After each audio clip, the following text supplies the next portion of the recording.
My name is Maya Chen. He said he couldn't walk, so I carried us both. Then I found the club photos. Now he has to crawl for real, because I took everything when I left. I can't work, babe. I need you. Cool. Now pay rent with those excuses. Before we begin, this is a true story. Names have been changed, but the deception, betrayal, and revenge are all real. If you're new here, hit subscribe, because this story of fake injuries and real consequences will leave you speechless. They say love makes you blind, but in my case, it made me stupid, exhausted, broke. Working double shifts as an ER nurse wasn't enough. Tyler needed more, always more. Looking back, the red flags were as bright as the hospital emergency signs I passed every day, but I was too tired to see them. I met Tyler Matthews at a hospital fundraiser, where he worked as an investment banker. Tall, charming, Yale graduate, with a smile that made promises his character couldn't keep. He wore success like a designer suit, complete with a Rolex watch and a business card from Goldman Sachs. Our courtship was a whirlwind of expensive dates, weekend getaways, promises of a future together. 6 months in, we moved into a luxury apartment in Manhattan's Upper East Side. The rent was steep, but Tyler insisted he could handle it. You focus on saving lives, babe. I'll take care of everything else. The first sign came 3 months after moving in. Tyler lost his job. Restructuring, he called it, brushing off my concerns with practiced ease. I've got interviews lined up. It's just temporary. Then came the accident. It happened while I was working a night shift. Tyler called, voice strained with pain, claiming he'd fallen down the stairs at his gym. By the time I reached him at Mount Sinai, he'd already gotten a diagnosis: severe back injury, possible nerve damage, indefinite recovery time. The medical reports seemed legitimate. MRI showing disc herniation, X-rays indicating trauma, prescription papers for heavy painkillers. As a nurse, I should have questioned more, noticed the inconsistencies. But love has a way of making even medical professionals ignore their training. Our lives transformed overnight. Tyler couldn't work, couldn't exercise, could barely manage basic tasks without wincing dramatically. Our roles shifted. I became not just girlfriend, but caretaker, provider, ATM. The bills piled up like autumn leaves. Rent for the luxury apartment he insisted we couldn't leave. Medical expenses insurance mysteriously wouldn't cover. Physical therapy sessions that seemed to make no difference. Prescriptions that needed constant refilling. Grocery delivery because he couldn't walk to the store. I picked up extra shifts, maxed out credit cards, drained my savings. My colleagues noticed the changes: dark circles under my eyes, weight loss, constant exhaustion.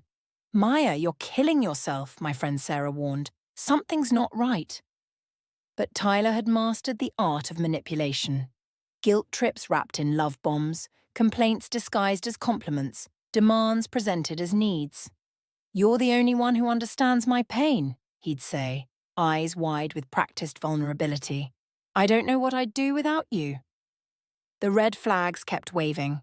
Physical therapy appointments with no progress, medical bills from doctors I'd never heard of, prescriptions filled at different pharmacies, pain that seemed to worsen when bills were due, miraculous recoveries when he wanted something. My bank account bled dry while his mysterious investment accounts remained untouched. They're tied up in long-term holdings, he'd explain. We can't touch them without massive penalties. The breaking point should have come sooner. Maybe when I found receipts from restaurants on days he claimed he couldn't leave bed. Or when his credit card statements showed bar tabs while I worked night shifts. Or when his physical therapist called to ask why he'd missed 6 months of appointments. But love is patient, love is blind, and love is apparently really bad at basic math. Then came the Instagram post. Sarah sent it on a night I was working my 3rd double shift that week. The photo showed Tyler at Club One Oak, dancing with a blonde who definitely wasn't his physical therapist. The timestamp? 2 hours ago. The caption? Pain can't stop this party. My hands shook as I scrolled through his tagged photos. Tyler at rooftop bars, Tyler at beach clubs in the Hamptons, Tyler dancing, drinking, living his best life, while I worked myself to death paying for his recovery. The evidence kept mounting. Videos of him playing beach volleyball, photos at exclusive nightclubs, stories of him bar-hopping downtown, check-ins at luxury restaurants, party pictures spanning months. Each image was a nail in the coffin of our relationship, each timestamp matching nights I'd worked extra shifts to cover his medical expenses. But I didn't confront him. Not yet. Instead, I started gathering evidence. Credit card statements showing his double life, surveillance footage from our building showing him walking normally when alone, medical records that didn't quite add up, bank statements revealing hidden accounts. I consulted a lawyer, Lisa Wong, who specialized in fraud cases. "This isn't just deception," she said, reviewing the documents. "This is systematic financial abuse." The investigation revealed more. No record of him ever working at Goldman Sachs, a pattern of similar scams with other women, multiple identities used for different schemes, outstanding warrants in 3 states, a history of insurance fraud. Tyler Matthews wasn't even his real name.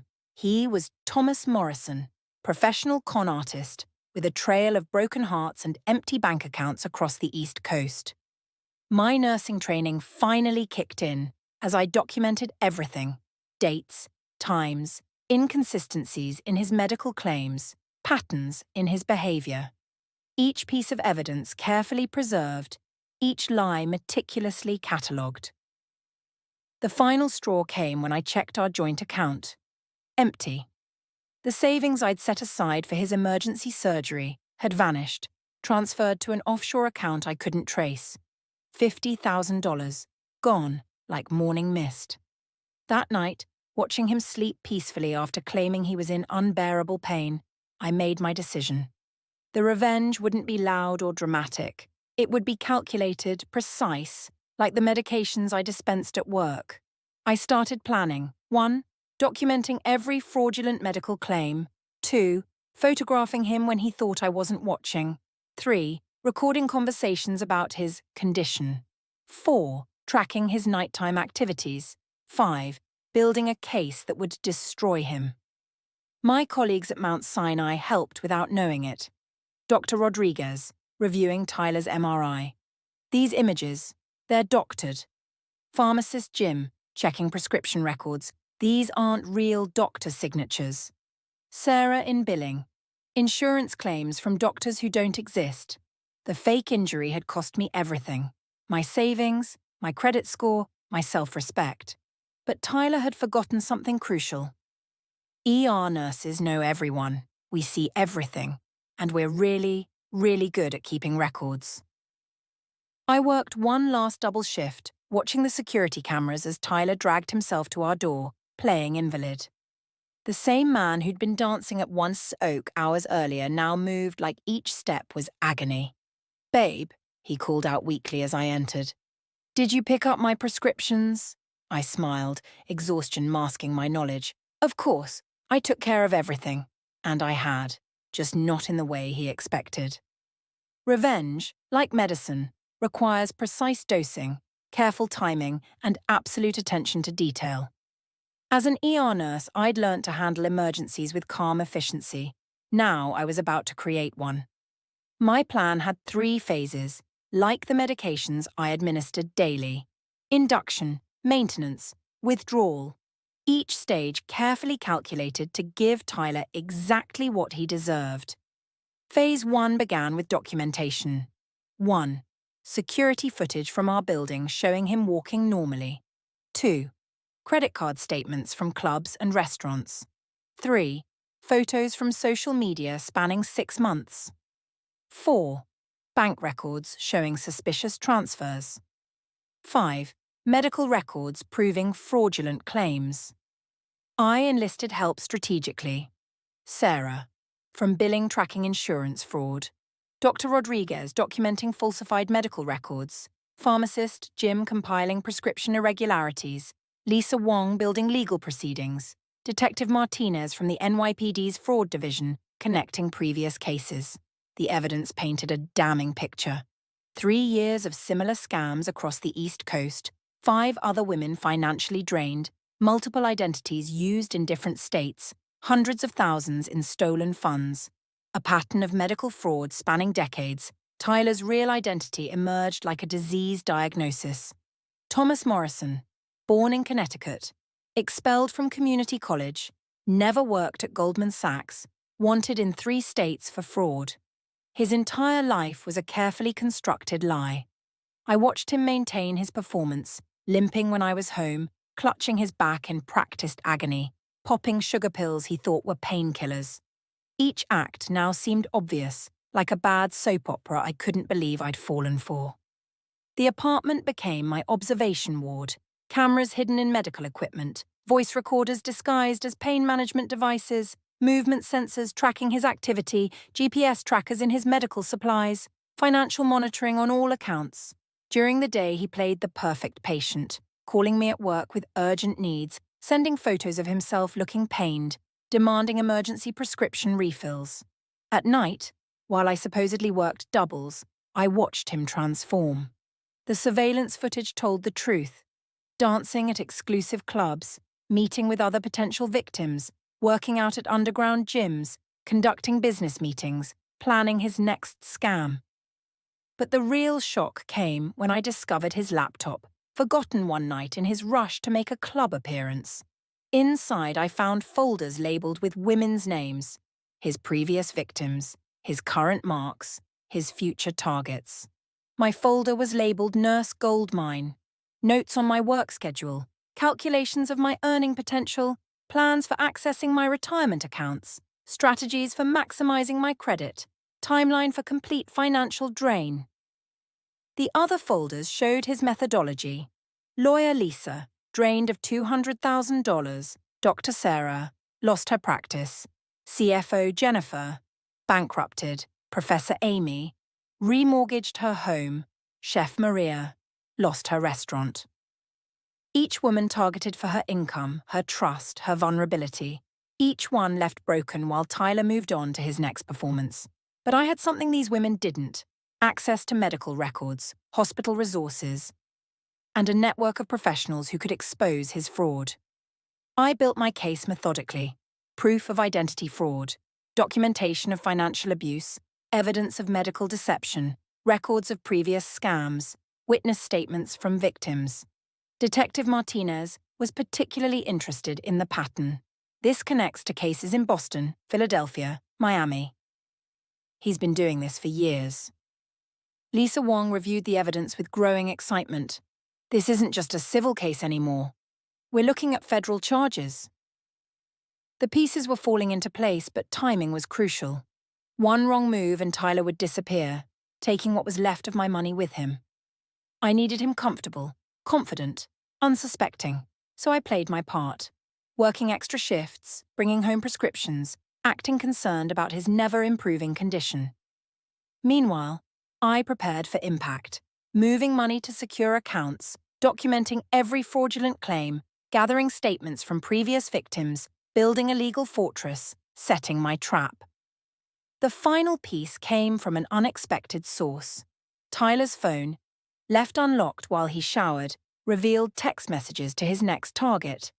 Another nurse, working at Presbyterian.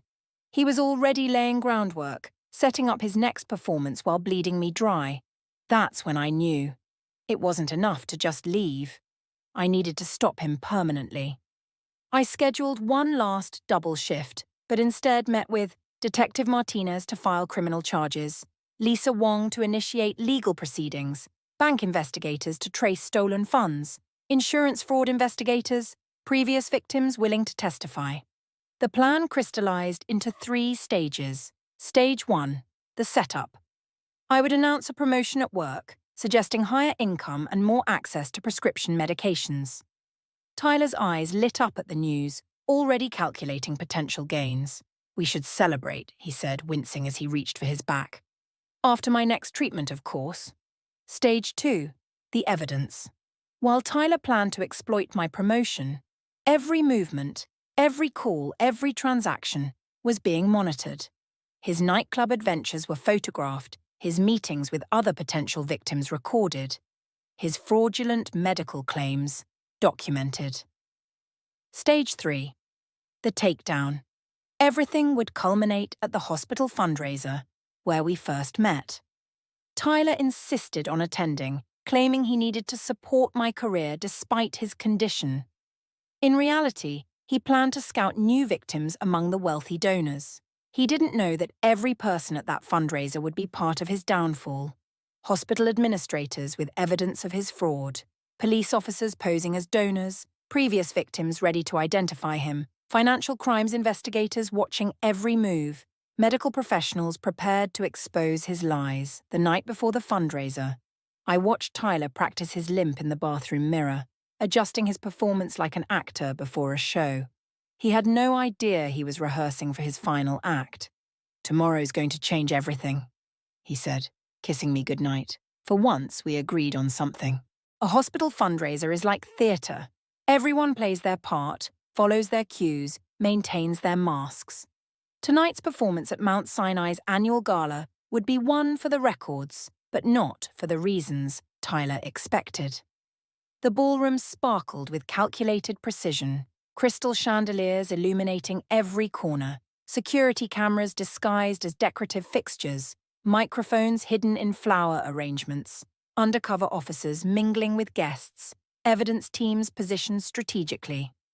I chose my costume carefully, a red Valentino dress Tyler had gifted me using my own credit card, Louboutin he'd insisted I needed for work events, jewelry he'd promised to replace once he recovered. Every piece of his deception worn like armor. Tyler arrived playing his part perfectly, leaning on a cane he didn't need, wincing with practiced timing, accepting sympathy from unsuspecting donors. His performance deserved an Oscar, but tonight would earn him something else entirely. The guest list told its own story. Detective Martinez posing as a hospital board member, Lisa Wong mingling as a potential donor, previous victims scattered throughout the crowd, insurance fraud investigators watching every move, medical experts ready to testify about his miraculous condition. The evidence waited in sealed envelopes on every table, surveillance photos from his club appearances, bank statements showing stolen funds, medical records proving fraudulent claims, statements from previous victims, documentation of multiple identities. Tyler worked the room like the con artist he was, sharing his struggle with wealthy donors, discussing investment opportunities with potential marks, playing invalid and financial expert simultaneously. Each conversation recorded, each lie documented, each target warned in advance. I watched him approach Patricia Morrison, a wealthy widow known for her generous donations to the hospital. She'd been briefed, wearing a wire, playing her role perfectly. "Such a brave young man," she cooed while Tyler explained his plans for a medical investment fund. The evening progressed like a well-choreographed dance, drinks served by undercover officers, speeches recorded for evidence, photographs taken from every angle, conversations captured on hidden devices, money trails tracked in real time. At precisely 9:45 p.m., I gave the signal. The lights dimmed for what Tyler thought was my speech about our inspiring love story. Instead, the projector flickered to life with a different narrative. Video clips played in devastating sequence. Tyler dancing at One Oak last week. Tyler lifting weights at an underground gym. Tyler meeting with other potential victims. Tyler walking normally when alone. Tyler bragging about his scams to friends. His face transformed as realization hit. The cane clattered to the floor, forgotten in his panic. But the exits were already blocked, the audience already aware, the trap already sprung. Detective Martinez stepped forward. "Thomas Morrison, you're under arrest for multiple counts of fraud, identity theft, and financial crimes." The evidence mounted in waves, previous victims stepping forward with testimony, medical experts confirming his deception, financial records revealing stolen millions, legal documents showing multiple aliases, insurance companies presenting fraud evidence. Tyler tried running, his miraculous recovery on full display as he sprinted for the door. He made it 3 steps before security stopped him, his performance finally, dramatically over. But I wasn't done. I approached him, calm as administering medication. "You forgot something, Thomas. Nurses don't just handle prescriptions. We document everything. The files I'd gathered appeared on screen. His complete criminal history, every fraudulent medical claim, all previous victims' statements, financial trails across states, future targets he'd planned to scam. The ballroom erupted in controlled chaos. Police reading rights, victims confronting their scammer, reporters documenting everything, investigators collecting final evidence, lawyers serving multiple warrants. Tyler's last words to me as handcuffs replaced his fake back brace. "You don't understand, babe. I did it for us." I smiled, the way I do before administering particularly painful shots. "No, you did it to the wrong nurse." The aftermath unfolded like post-operative procedures. Multiple jurisdictions filing charges, previous victims joining class action suits, insurance companies pursuing damages, banks freezing suspicious accounts, medical boards documenting fraud. But watching him being led away, I realized something. The biggest fraud wasn't the money he'd stolen or the injuries he'd faked. It was the love I thought we'd shared. As Tyler disappeared into a police car, his final performance over, Detective Martinez handed me a file. "You might want to see this. We found his next targets." Inside were profiles of 3 more nurses, all single, all successful, all carefully selected for his next act. Because sometimes the best medicine is prevention, and I'd just vaccinated the entire medical community against Thomas Morrison. The evidence spread through hospital networks like a controlled contagion, his photos circulated to every major hospital, his methods documented in security briefings, his aliases flagged in medical systems, his tactics shared in staff meetings, his victims united in support groups.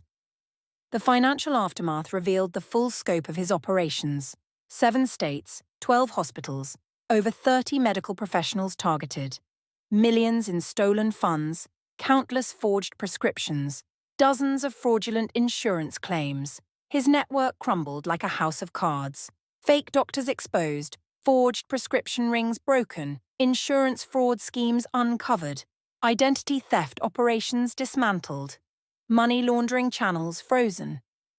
The FBI expanded their investigation, connecting him to larger fraud operations. Agent Kelly showed me files of similar scams across the country, medical professionals targeted, relationships weaponized, careers destroyed.